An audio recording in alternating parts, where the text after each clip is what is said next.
Hey there guys, what's going on? The Gaming Program here, and we are back on Sunday with our second review, Middle-earth: Shadow of Mordor. So let's not mess around, and let's get into this.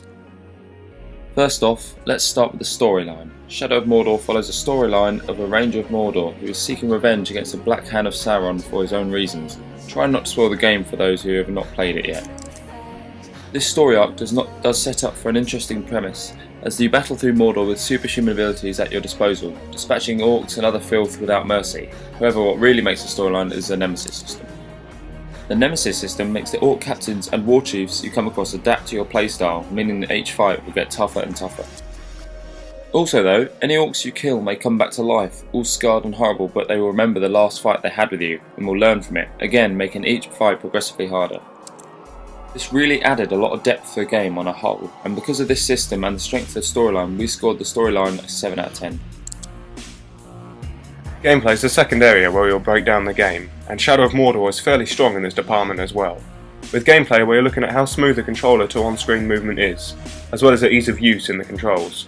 With regards to how well the game registers what the controller is telling it to do, it isn't great. A lot of the time you will tell your character to block or jump and climb something, but then you will go and do something else, either because the game hasn't caught up with all the input from the controller, or it simply doesn't register the input. This is a small annoyance and blemish on an otherwise solid game. The controls are fairly easy to learn, they have a fighting game style to them with the press Y and B at the same time for an execution, but it doesn't go too far into this mechanic. The only downside with the controls is that every fight you get into really turns into a button mashing fest, but at least it did for us anyway. Gameplay scores a mediocre 6 out of 10. Graphics is probably this game's strongest point. Not much to be said here, as they are generally very good. We have noticed a few texture dropouts here and there on our travels through Mordor, and a lot of the time your character's weapon will simply phase through his cloak, but other than that, the graphics are really good looking. One thing we will say is that the colour palette used really makes Mordor come alive. It is not too dark to the point where it would get boring and monotonous. It is really cleverly done, because as the game takes place in the time of the fall of Mordor and the rise of Sauron, there's still a lot of vegetation in the continent, so the browns and the greys are quite beautifully mixed in with the greens of the plants. Graphics score a solid 8 out of 10. This is one area where the game does fall short. Usable items in the case of Shadow of Mordor would be the swords, bows, daggers and everything else you could have found. However, the powers that be decided that it should only be 3 weapons in this game. We don't really know why they decided this, as it could have been breathtaking if a loot system was implemented, meaning you could find other rangers' swords, orc bows and the like. This is not the case, as you are stuck with only 3 weapons, a sword, a bow and a dagger.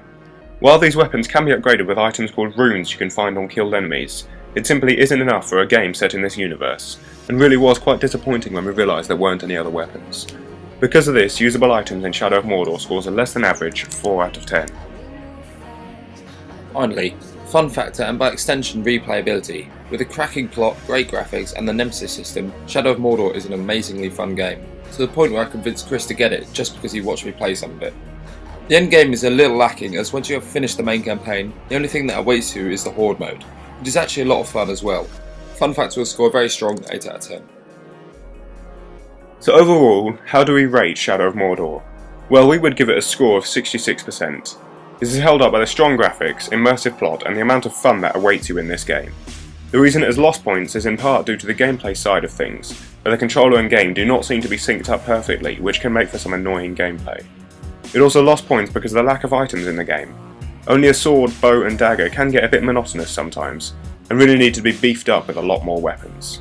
But should you buy this game? If you're looking for a game set in the Lord of the Rings universe, and one that is canon to the universe, then definitely buy this. For all the game's faults, at the end of the day it is still a fantastic fun game, and one worthy of a playthrough. Well, there we are guys. Thanks a lot for watching and please join us again soon.